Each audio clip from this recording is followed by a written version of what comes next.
Hey there, it's Sunday night, so you know what I'm sitting here doing. I am preparing for success by mapping out my work week. I take Sunday evenings to plan out my work week using my full focus planner.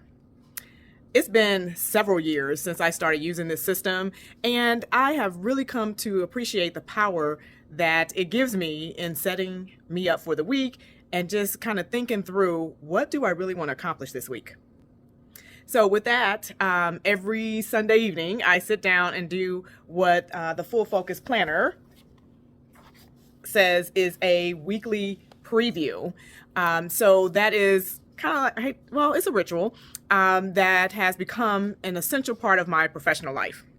It actually helps me with five things that the Full Focus Planner allows me to do as I prepare for my week. One, it allows me to celebrate my wins.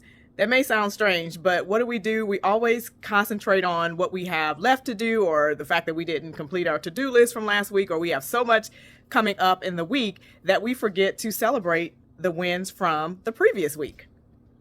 So celebrating the wins allows me or forces me to do that. So that's the first thing on this weekly preview. It's called After Action Review. List 3 to 5 of your biggest wins from the weeks. Helps me to stay on track, and it forces me to give myself credit for the good things that I have done or achieved. And it also helps if you're on a 9-to-5 job or a corporate job when it comes time to your review. I know some of you just went through that annual review process, but you can look back at those wins and it will help you to document your own success to be able to communicate that in a review process.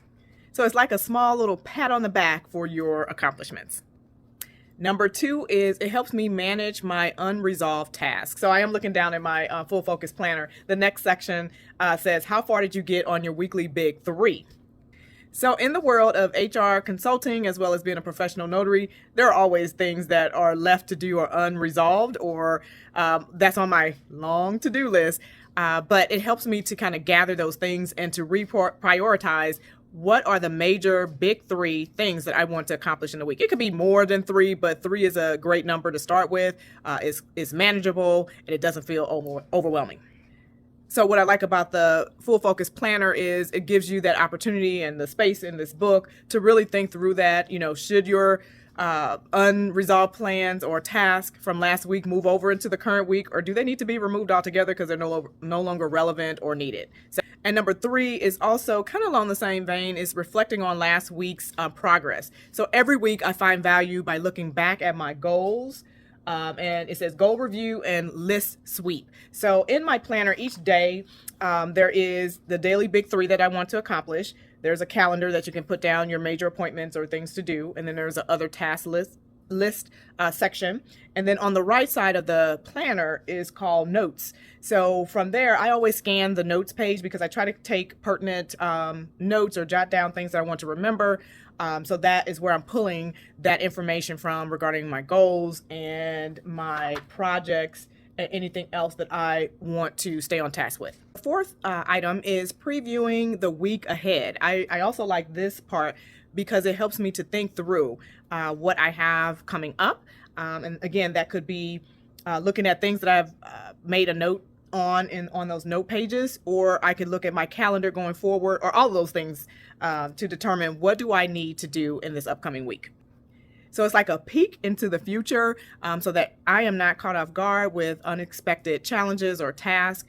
I know there are projects and things that I want to get done at a certain time period. So this allows me to really sit back and think, okay, what do I really want to accomplish this week? I can put it in my weekly big 3 or just as a task to do on my task list.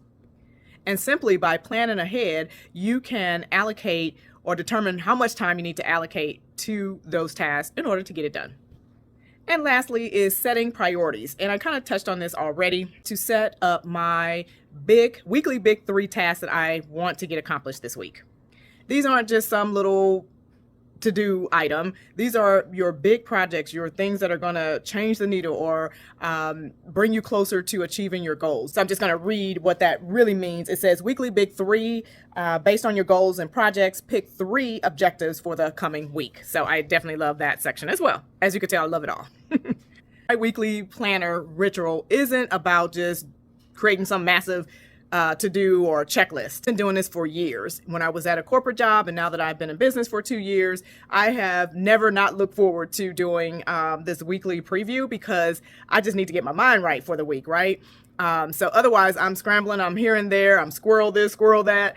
I still do that, but not to the degree if I had not done my weekly preview. So you might be surprised to the insights and the opportunities it helps you to unveil as you kind of, plan your week, figure out what you've done well in the past, and then put it all together to figure out what you're going to do moving forward. So I encourage you, if you, maybe you have your own system, I'm curious to hear about that as well. So why don't you go ahead and drop what you do in terms of preparing for the week, or if you do anything, or if you will start doing this process, let me know. I'm curious to know in the comments. So drop your comments below. And as always, please like and subscribe for more HR insights and content. Thank you for watching EVS HR Consulting.